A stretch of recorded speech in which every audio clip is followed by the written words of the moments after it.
Iraq protests descend into bloodshed once again. The death toll continues to climb as protesters turn their anger against government and paramilitary officers. This is the second major bout of violence in the country this month. A separatist rally, in parts violent, draws hundreds of thousands to the streets in Barcelona. Protesters are calling for the release of 9 Catalan leaders who've been charged with sedition over a failed 2017 independence bid. Our correspondent Sarah Morris is standing by with the latest. Also coming up this hour on France 24, Chile's president calls for a cabinet reshuffle. This is in response to a massive wave of protests, including one dubbed the Million Man March in the capital, Santiago. At the heart of the movement, economic hardship and inequality. Well, those are our top stories this hour on France 24. I'm Sanam Shanti. Thank you for watching. Now, we start with Iraq, where at least 63 people have been killed since nationwide protests resumed on Friday. The anti-government demonstrations come after a 3-week pause, with Iraqis calling for an end to corruption, unemployment, and failing public services. Now, some of the rallies have turned deadly, with security forces firing tear gas, rubber bullets and live shots to break up the crowds. Here's France 24's Simona Fulton reporting from the heart of those protests in the capital, Baghdad.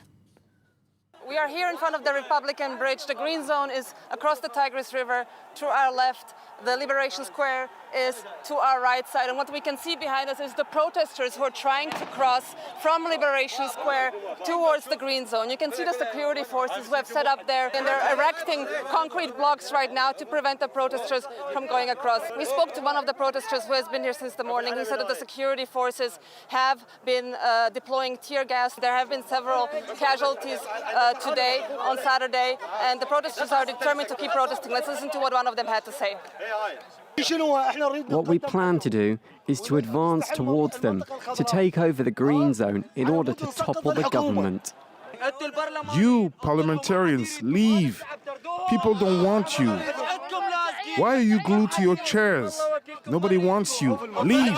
An emergency meeting was supposed to take place today in Parliament to discuss how to respond to the demands of the protesters, but there was not enough quorum, so the session never took place. But these protesters say that they're determined to keep going until the government steps down. And across the city, it appears the government is preparing for the demonstrations to last for quite a while. We're seeing concrete blocks being set up across the city, concrete blocks that were only just recently taken down in the wake of a relatively rare period of stability. So the capital appears to be bracing for a prolonged period of instability.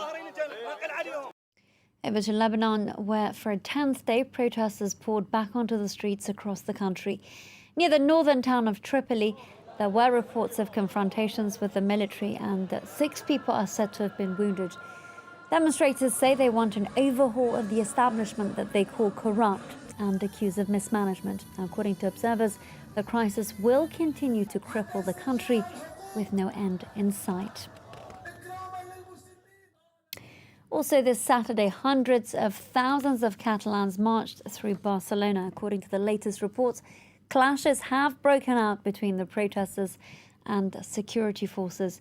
Now, this rally is part of an ongoing movement which is calling for the release of jailed separatist leaders.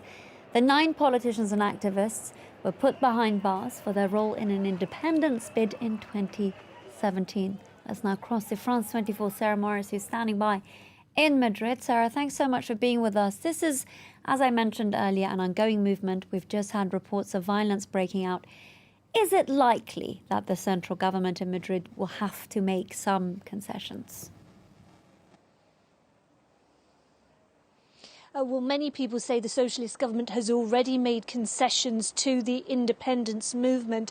One of the concessions was the state lawyer asked for lower charges at that independence trial, and that brought the prison sentences down from 25 years to 13 years.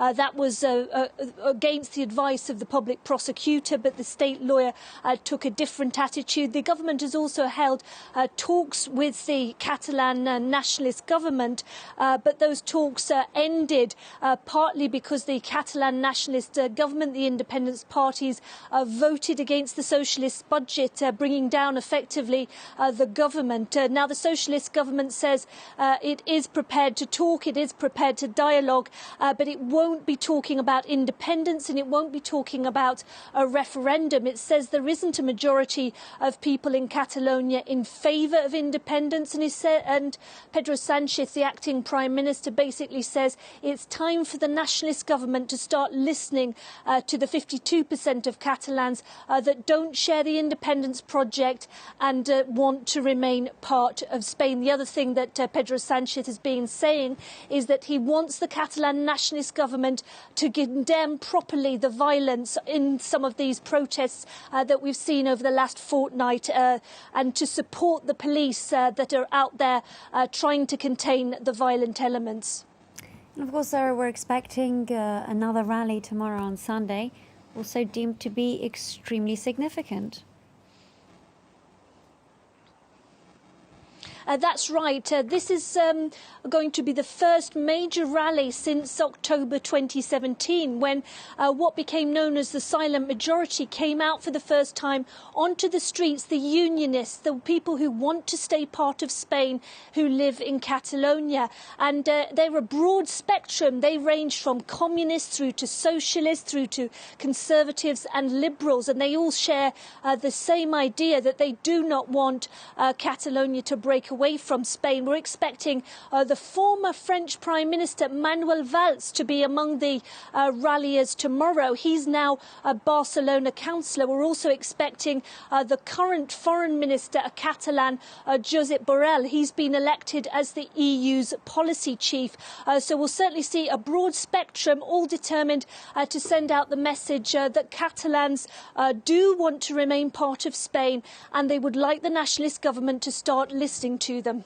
Of course, you'll be bringing more of those developments for us tomorrow when that rally happens. Sarah Morris, our correspondent in Madrid.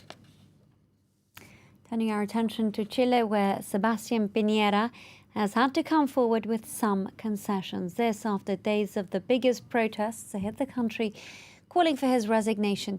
The president also said he may lift the state of emergency, a decree that had failed to bring peace. Catherine Bennett brings us up to speed.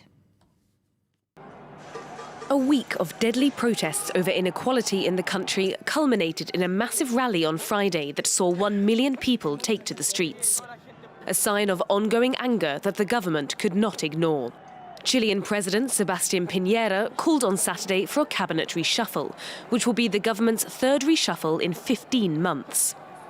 He pedido a todos los ministros. I ask all ministers to resign in order to form a new government and to be able to respond to these new demands and to take charge of these new times.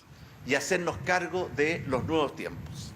It's the latest attempt by the government to appease demonstrators, after Piñera already rolled back contentious plans to increase public transport fares and made what were essentially peace offerings, promises to fix the country's health system and boost the minimum wage. For many protesters, Friday's march felt like a decisive moment for the country.